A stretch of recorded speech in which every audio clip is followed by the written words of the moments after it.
But yeah, so this is the third one. This is the one we're going to start looking at, hybrid storage and why it's right for you. So just to clarify that Panzura, okay, so actually, let's do some introductions for those that haven't seen us before. Should we do the normal way around? Andrew, Paul, then myself. Should we do that? Yeah, okay. Hi, good afternoon. Andrew Engledale, head of EMEA for Panzura from a commercial perspective. Paul? My name is Paul Danis. I'm the technical arm of the team. I've been here for over 7 years, been in the IT business over 30 years, and I back up Andrew and Phil. Thanks very much. Excellent. And my name is Phil Dockrell. I am from Microdesk. We are a BIM, actually I've got a little slide here. We're a BIM optimization organization. We're Autodesk as well as Panzura resellers, locations around the world. And I've added that because I may have not added that in the previous things, and marketing may have had a word with me. So there you go. This is who we are. Yeah. So yeah, I mean, we've got locations. We've got over 300 professionals. 230 of those are actually people that have worked in the industry, in the architecture, engineering, construction industry.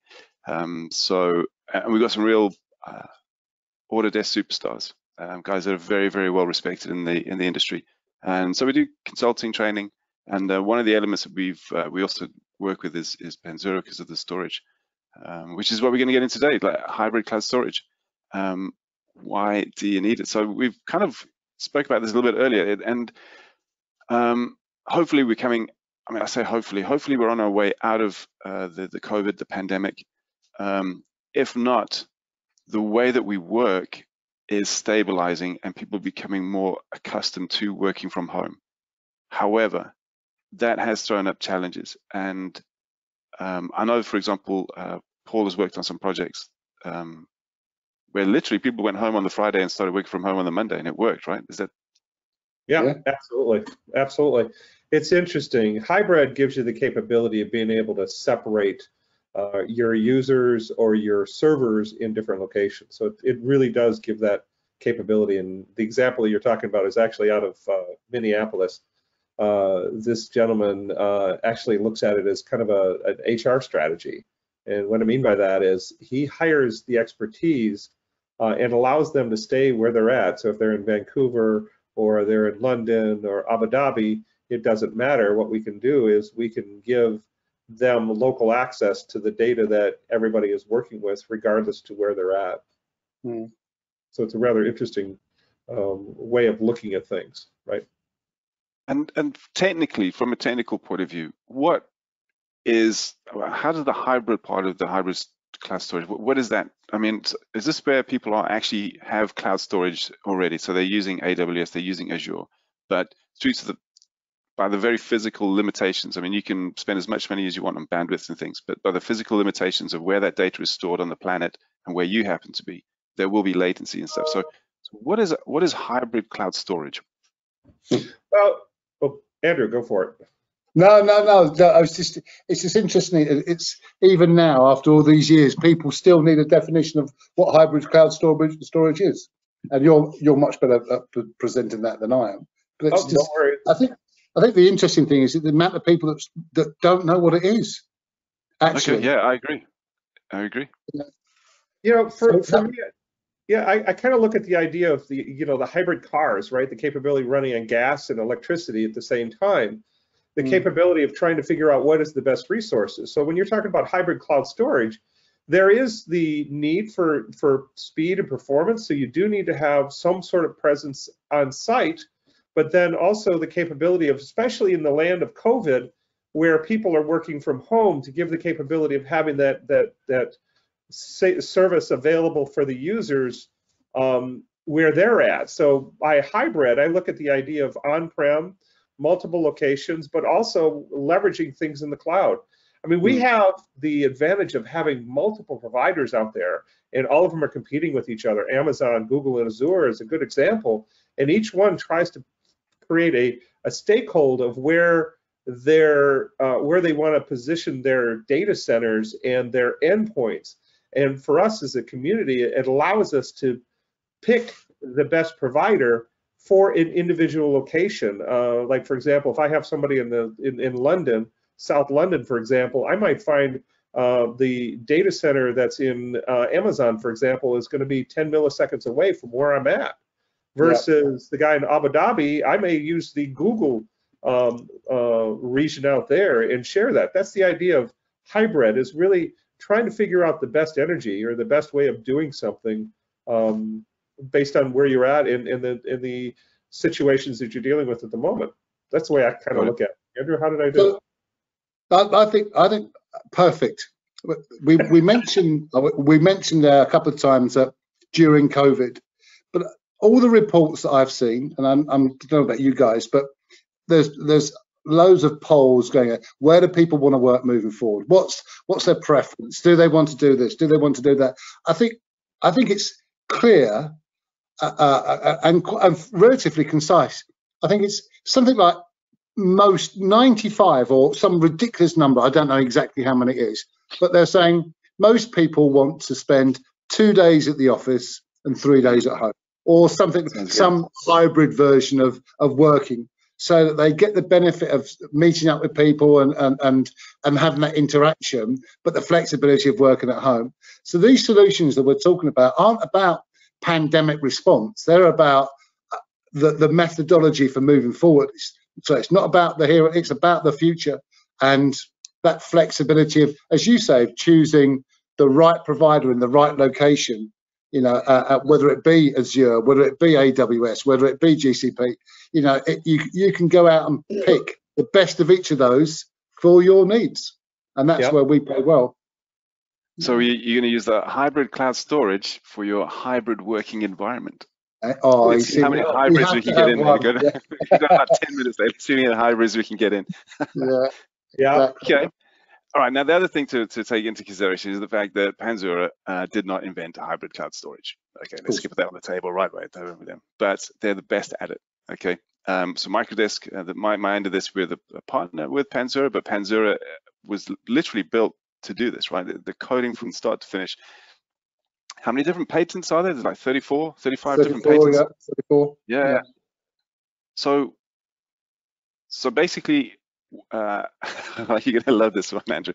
So what makes Panzura better than the others, Paul? So it really depends on the architecture that people lay out. It's really what you're finding is what people are doing is they're adapting their processes to the limitations in the workflow. And what I mean by that is that look at Revit, right? I mean, I can go to the store and I can buy a laptop. I can load Revit on that. The problem that you've got is it's 100 milliseconds away, which is really painful if you're trying to work in a Revit model. So we need to figure out of getting the data in front of the user. And Revit is a good example where you have multiple users in multiple locations that are needing to have access to this data. And so what you're doing now is you're creating multiple work sets, you're adapting your workflows in order to make that data available. What the hybrid does is it allows you to take a piece of that server, and the analogy I use, and I say it all the time, picture the idea of a single Windows server and everybody's using Revit on that single server, it just works. Now take that Panzura concept of being able to take that single server and cut it into pieces, put one in Dubai, one in Tokyo, one in London, one in New York, one in Los Angeles, and everybody's working in the same model. What you've done is you have your on-prem connections for the people that are working in the office. You have people that are, out in Dubai, maybe on the job site that's working with it, that actually needs to have collaborative need within the Revit model. Because everybody is accessing the same model at the same time from the same server, it allows us to get immediate speeds to that process. And hybrid gives us the capability of using the cloud as one of those vehicles in order to present that environment and eliminate the latency that you're running into. Does that make sense?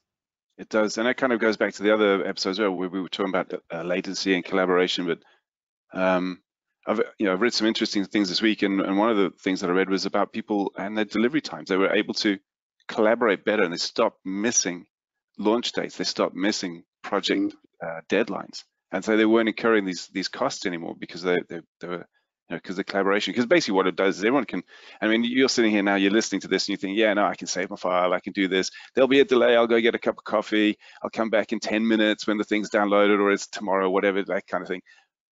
But when there's 72 hours left on the project, and you've got work to do, and it's, as they say in Manchester, when it's squeaky bum time, you want the right tool for the job, and that's where Panzura kicks in. That's one of the big differences, that, from my understanding.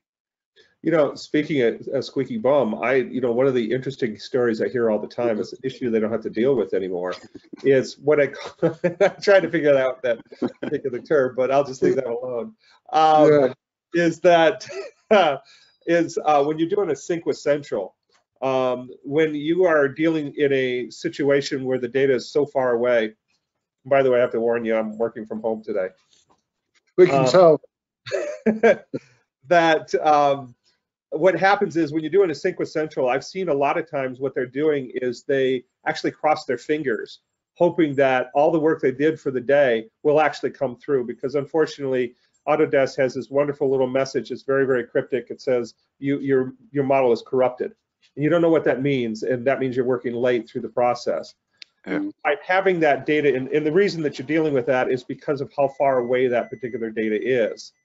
So by creating a hybrid environment, it allows that data to be in front of the user. So a sync with Central actually gets done in 20 seconds versus the 20 minutes. And it's, again, because they're talking to the local data, there is no difference between being in the office or being in Abu Dhabi, for example. Does that make sense? Yeah, it does. You mentioned it before, but so what is it? We have customers who say that using Panzura gives them a competitive advantage, and it is down to that speed, that interoperability, that collaboration, that ability to be able to all work on the same environment at the same time and speed up that whole process. That's where the competitive advantage lies.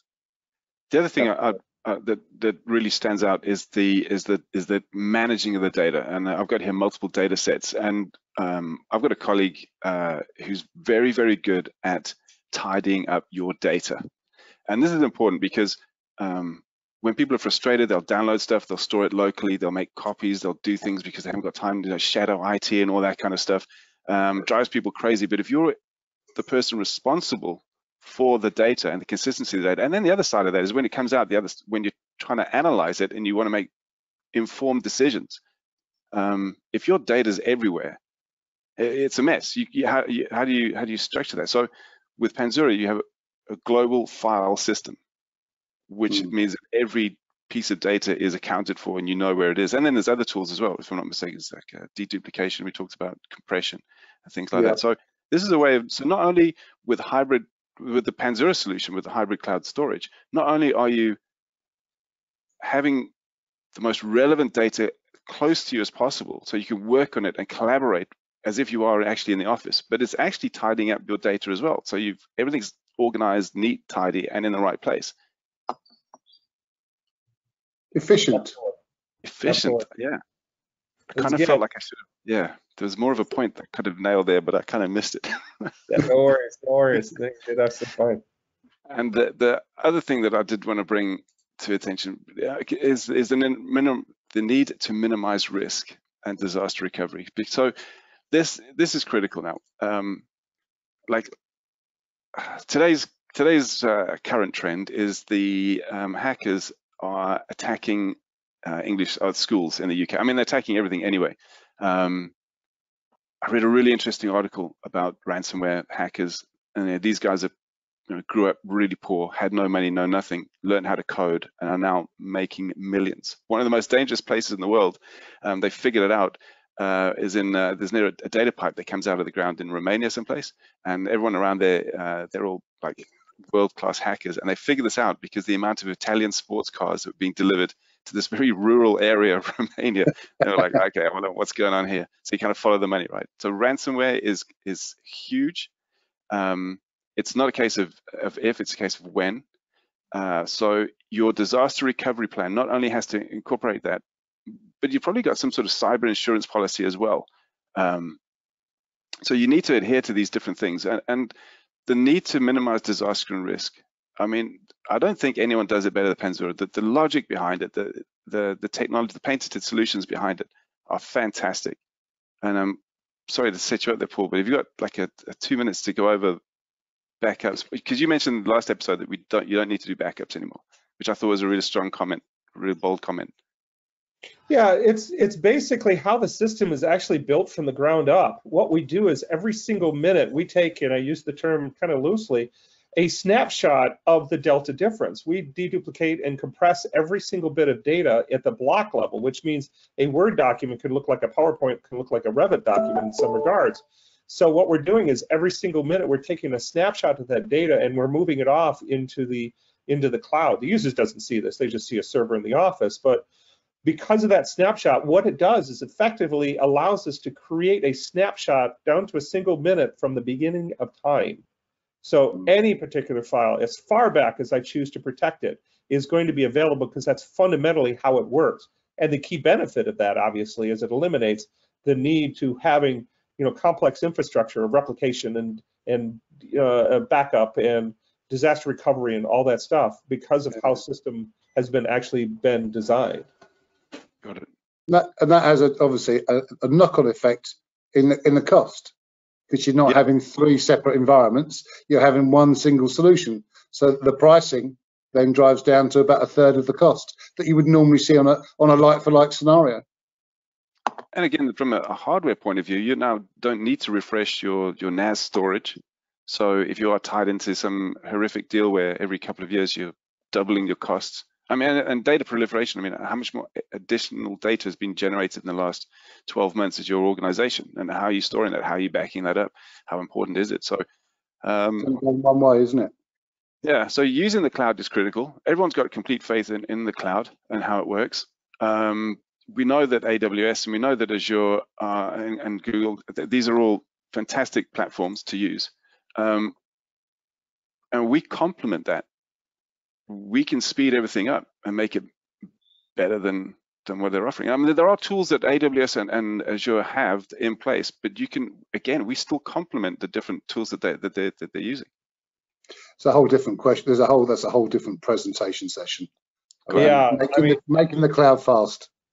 It's interesting, the fact that you have the capability of having a server in the office and the user using it, but then also taking a piece of the server and putting it up in Azure, for example, and using their Google Analytics to try to figure out better ways of looking at things. We're talking about architecture and engineering, but you see people all over the place. Like, for example, COVID right now is very popular as it relates to some of the things that people talk about. The healthcare industry is asking the questions, how are these different related in reference to AstraZeneca and Pfizer and all these different things of how people are reacting. All of this information is being captured by lots of different people, and a lot of analytics is actually being pulled across that. So when we're talking to look at the structure of a building and start to ask the questions in reference to flow dynamics and things like this, you can start to leverage the resources that are available in the cloud.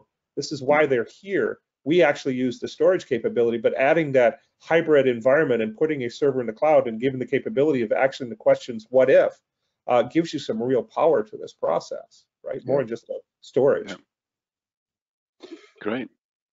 I'm looking at our time. Yeah, 19 minutes, 51 seconds. I think we just about nailed it right on 20. So yeah, I think that's quite a compelling argument why you should be using hybrid cloud storage. And if you are considering hybrid cloud storage, you want to use the best in the world. We've got, and Panzura has the certificate to prove it, right? Voted. We do. That's it. We do. Solution. So, gentlemen, I think we're going to have 2 weeks off, and we'll catch up after the Easter break. And we'll see you again. Absolutely. Have a nice Easter. Take care. Thanks very much. Take care. Bye-bye.